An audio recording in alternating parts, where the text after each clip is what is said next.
มนุษย์อาจจะบ่ได้มีความสมบูรณ์แบบแต่มนุษย์ยังมีพระลักษณะของพระเจ้าอยู่ในชีวิต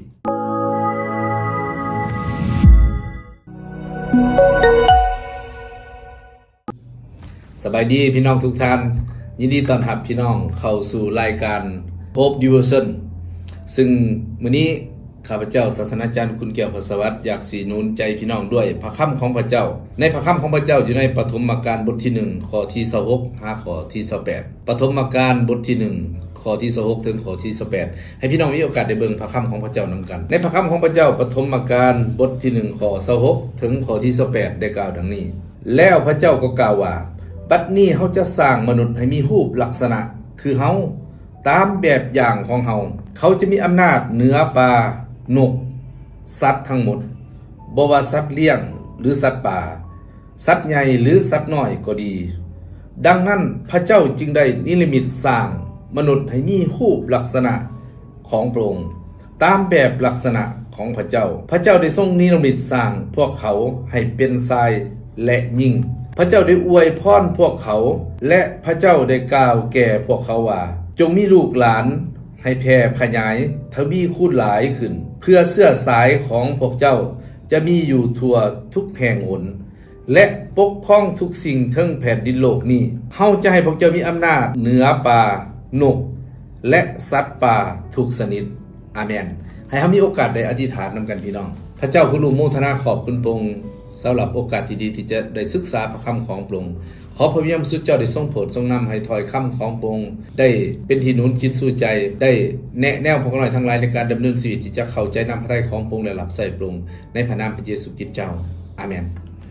จากของพี่ที่เฮาได้อ่านผ่านไปนั้น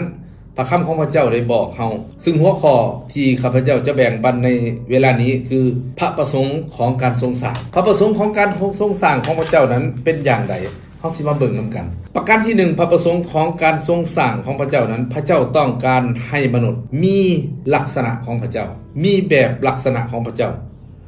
ฉะนั้นแบบลักษณะของพระเจ้านี้เป็นอย่างไรแบบลักษณะของพระเจ้านี้พระเจ้าอันที่1นี่พระเจ้าให้มนุษย์มีอำนาจเหนือ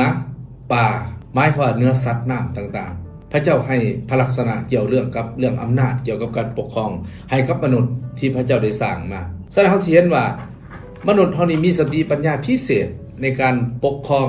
ในการบริหารและจัดการกับสิ่งต่างๆที่พระเจ้าได้ทรงสร้างมาบ่ว่าเป็นสัตว์สาวาสิ่งต่างๆสัตว์น้ำหรือสัตว์ป่าสำหรับพระคำของพระเจ้าบอกว่าบ่ว่าจะเป็นเรื่องเกี่ยวกับสัตว์น้ำเกี่ยวกับปลานานาชนิดอาจสิมีปลาน้อยปลาใหญ่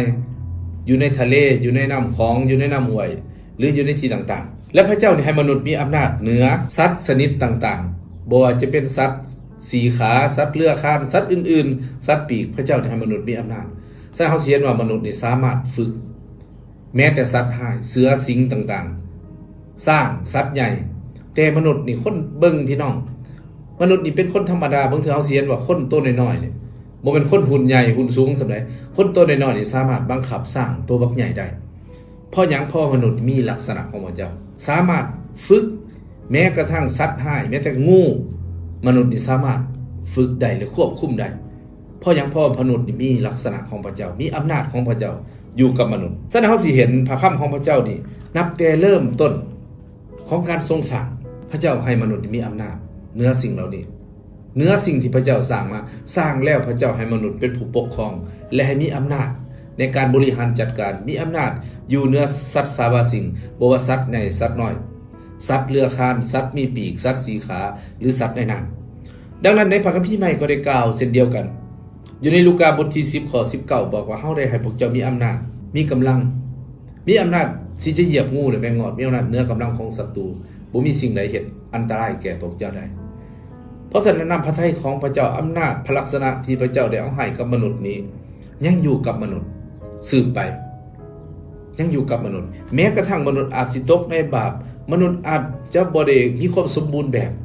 แต่มนุษย์ยังมีพระลักษณะของพระเจ้าอยู่ในชีวิตจึงมีอำนาจที่จะปกครองมีอำนาจที่จะฝึกมีอำนาจที่จะควบคุมแม้แต่สัตว์หายดังนั้นเฮาสิเห็นปรากฏขึ้นแม่นบ่พี่น้องอยู่ในชีวิตโดยเฉพาะในชีวิตคริสเตียนที่ได้รับการไถ่ที่ได้กลับเกิดเป็นผู้สอบธรรมอันนี้ยิ่งมีความพิเศษพี่น้องแตกต่างพิเศษอีหลี สนะเฮาสิเห็นเนาะอันนี้อันที่1พระประสงค์ของการทรงสร้างแต่เริ่มต้นเฮาสิมาเบิ่งประการที่2พี่น้องพระประสงค์ของการทรงสร้างประการที่2นี่พระเจ้าต้องการสร้างทรายและยิงอยู่ในข้อที่27พระคัมภีร์บอกว่าพระเจ้าสร้างทรายและยิงพระเจ้าบอกว่าพระเจ้าได้สร้างมนุษย์เฮาอาจจะเรียนจากหลายบ่อนที่เฮาเคยเรียนมาหรือเรื่องเล่าต่างๆอาจจะบอกว่ามนุษย์นี่มาจากบ่อนนั้นบ่อนนี้แต่ว่าในพระคัมภีร์ของคริสเตียนพระคำของพระเจ้าได้บอกว่าพระเจ้าเป็นผู้สร้างมนุษย์แตกต่างจากสิ่งอื่นๆเพราะพระเจ้าสร้างมนุษย์นี่พระเจ้าสร้างให้มีพระลักษณะของพระเจ้าประกอบด้วย3ภาคส่วนคือมีห่างกายจิตใจและจิตวิญญาณซึ่งสัตว์บ่มีสิ่งอื่นบ่มีแต่สัญชาตญาณฉะนั้นจิตวิญญาณเนาะซึ่งภาษาเนาะสากลเพิ่นว่าสปิริตมีสปิริตมีโซลมีบอดี้ซึ่งมีความแตกต่างจากสัตว์ทั่วๆไปฉะนั้นมนุษย์มีความพิเศษบ่นี้พระเจ้าเป็นผู้สร้างมนุษย์สร้างแบบใดสร้างอย่างใดพระคัมภีร์บอกว่าพระเจ้าได้ทรงสร้างมนุษย์นี่ให้มีลักษณะของพระเจ้ามีรูปแบบของพระเจ้าเหมือนที่เราได้ว่าในตอนก่อนและพระเจ้าสร้างให้เป็นทรายและยิ่งเนาะพระเจ้าสร้างให้เป็นทรายและยิ่งบรรดาทานพี่น้องทั้งหลายฉะนั้นพระเจ้าสร้างผู้ชายก่อนและสร้างผู้หญิงตามหลังฉะนั้นเฮาสิเห็นว่าอยู่ในโลกนี้อยู่ในสถาบันการปกครองอยู่ในสถาบันศาสนาหรือกิจจักรซุ่มซ่อนผู้ที่เสือสถาบันครอบครัวผู้ชายนี้จะได้เป็นผู้นำบ่เป็นจะได้เป็นเนาะเป็นผู้นำแท้ๆนี่เป็นผู้นำหมายความว่าหยังสื่อในสมุนครัวก็ต้องออกก่อนเป็นผู้ที่ปกป้องเป็นผู้ที่นำพาในการสร้างสาพัฒนาผู้หญิงเป็นผู้สวยเนาะผู้หญิงเป็นผู้สวยฉะนั้นเฮาสิเห็นว่าพระเจ้าสร้างผู้หญิงมานี่ตามหลังและให้เป็นผู้สวยผู้ชายเพื่อให้เกิดความสมบูรณ์แบบตามพระประสงค์การทรงสร้างในปัจจุบันนี้ถ้าบรรดาทานพี่น้องติดตามหลายบ่อนก็อยากยกให้ผู้หญิงนี่มีความเท่าเทียมกับผู้ชายแม่นมีคุณค่ามีความแต่ว่าความเป็นผู้นำการนำหน้านี่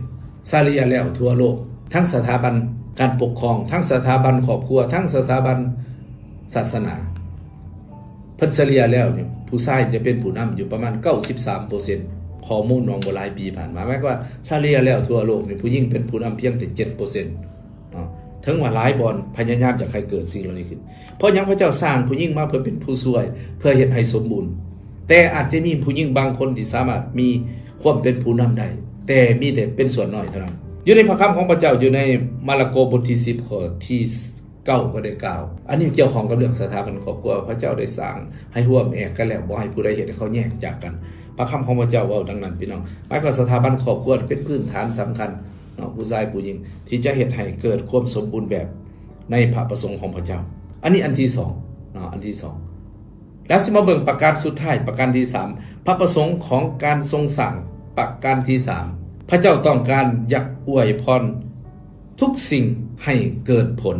ให้อุดมสมบูรณ์ให้ทวีคูณหลายขึ้นพระเจ้าบอกว่าพระเจ้าได้อวยพรทุกสิ่งอวยพรนั้นที่1นี้เมื่อพระเจ้าสร้างมนุษย์มานี่พระเจ้าอวยพรให้มนุษย์นี้มีลูกหลานแพร่พันธุ์ทวีคูณอยู่ในข้อที่28ทวีคูณหมายความมีการเพิ่มขึ้นเรื่อยๆเนาะฉะนั้นพระเจ้าสร้างมนุษย์คู่ชีวิตปัจจุบันนี้ประชากรในโลกนี่หลายกว่า 8,100 ล้านคนแล้ว 8,000 กว่า100 ล้านคนแล้วบรรดาทานพี่น้องทั้งหลายถ้าว่าหลักฐานในพระคัมภีร์นี้พระเจ้าสร้างมนุษย์นี่จนถึงปัจจุบันนี่ก็บ่ถึง 7,000 ปีเนาะฉะนั้นอันนี้ข้อมูลหลักฐานทางประวัติศาสตร์ทางศาสนาศาสตร์ทางพระคัมภีร์สารสิ่งเหล่านี้ก็เกิดขึ้นตามพระประสงค์การทรงสร้างบ่มีผู้ใดยับยั้งพระประสงค์ของการทรงสร้างได้สิ่งเหล่านี้ก็เกิดขึ้นเนาะเห็นว่ามนุษย์ปัจจุบันนี้มีหลวงหลายเนาะเต็มแต่ละประเทศเนาะแน่นหนาพระบิดาว่าหยังเพื่อเสื้อสายของพวกเจ้าจะมีทุกแห่งหนหมายความว่าเสื้อสายลูกหลานของมนุษย์คู่แรกที่พระเจ้าสร้างมานี่จะมีทั่วทุกแห่งหนอยู่ในโลกนี้แสดงเฮาสิเห็นว่าปัจจุบันนี้คนมีหลายเผ่าเนาะหลายประเทศที่สหประชาชาติยอมรับแล้วนี่ก็หลายกว่า200ประเทศแล้วปัจจุบันว่ามีคำว่าประเทศครบและเรื่องเผ่าต่างๆนี่ก็ล่วงหลายเนาะมีความหลากหลายทั้งเผ่าพันธุ์ต่างๆส้นเผ่าต่างๆฉะนั้นสิ่งเหล่านี้เฮาสิเห็นว่าเมื่อพระคำของพระเจ้าได้กล่าวแล้วเมื่อพระเจ้าได้กล่าวแล้วบ่มีสิ่งใดยับยั้งได้สิ่งเหล่านั้นก็จะต้องเกิดขึ้นบรรดาทานพี่น้องทั้งหลายและเมื่อทวีคูณไปอยู่ทุกแห่งหนแล้วทุกที่ทุกบอนแล้วพระคำของพระเจ้าว่าและจะปกครองทั้งแผ่นดินโลกนี้ฉะนั้นมนุษย์เฮานี่เห็นว่ามีการปกครองเนาะตามที่ต่างๆมนุษย์มีธรรมชาติการเป็นผู้นำที่พระเจ้าให้การปกครองการบริหารจัดการ เนาะบ่ว่าน้อยหรือใหญ่อยู่เหนือสิ่งที่พระเจ้าสร้างทุกประการเพราะฉะนั้นอยู่ในพระคัมภีร์ของพระเจ้าอยู่ในปฐมกาลบทที่12ข้อที่1ถึงข้อที่2เมื่อพระเจ้าได้เลือกอับราฮัมพระเจ้าได้เอิ้นอับราฮัมอยู่ในการเอิ้นท่านพระเจ้าบอกว่าจะให้อับราฮัมนี่มีเสื้อสายลวงหลายเป็นชนชาติใหญ่ทั้งที่ตอนนั้นอับราฮัมบ่ทันได้มีลูกแต่ทุกอย่างก็เกิดขึ้นตามที่พระเจ้าทรงเอิ้นและทรงสัญญาไว้เกิดขึ้นตามนั้นทุกประการในเวลาต่อมาเสียนมาอับราฮัมนี่มีเสื้อสายหลายหลังจากมีเสื้อสายแล้วพระเจ้าบอกว่าให้เจ้าเป็นถอพระพรสำหรับคนทั้งหลายอันนี้คือพระประสงค์ของการทรงสั่งของพระเจ้าและทุกอย่างก็เกิดขึ้นตามนั้นทุกประการบรรดาทานและพี่น้องที่รักทั้งหลายที่กำลังติดตามฟังอยู่ในรายการ Hope Devotion อยู่ปัจจุบันนี้ขอให้ถ้อยคำของพระเจ้านี่เป็นพรสำหรับทั้งหลายพระประสงค์ของการทรงสั่งอันที่1คืออย่างต้องการให้มนุษย์นี่มีลักษณะของพระเจ้า2พระเจ้าสร้างให้เป็นทรายได้ยิ่ง3และอวยพรให้เกิดผลและเกิดผลหลายทวีคูณหลายขึ้นบรรดาทานและพี่น้องทั้งหลายฉะนั้นขอให้ถ้อยคำของพระเจ้านี่เป็นที่เตือนสติและหนุนใจเราทั้งหลายที่เราจะดำเนินชีวิตตามพระประสงค์การทรงสั่งของพระองค์เพื่อชีวิตของเราจะได้เป็นพรสำหรับคนทั้งหลายให้เรามีโอกาสได้อธิษฐานนำกันพระเจ้าพระบิดาผู้ทรงโมทนาขอบคุณพระเจ้าสำหรับถ้อยคำของพระองค์ที่มาถึง10พระคุณทั้งหลายขอพระเยซูเจ้าได้ทรงนำให้ถ้อยคำของพระองค์ได้เกิดผลหลายใน10พระคุณทุกคนที่ได้ยินได้ฟังรวมกันในพระนามพระเยซูคริสต์เจ้าอาเมนอาเมนขอพระเจ้าอวยพรพี่น้องทุกท่านพระเจ้าอวยพรพี่น้องก็สามารถเป็นส่วนหนึ่งในการผลิตรายการต่างๆของพวกเราได้ด้วยการกดไลค์กดแชร์กด Subscribe ไอ้ฐานเพื่อและถวายทรัพย์เพื่อสนับสนุนพันธกิจของพระเจ้าเพื่อเฮ็ดให้ถ้อยคำของพระเจ้าไปถึงทุกคนขอให้พระเจ้าอวยพรพี่น้อง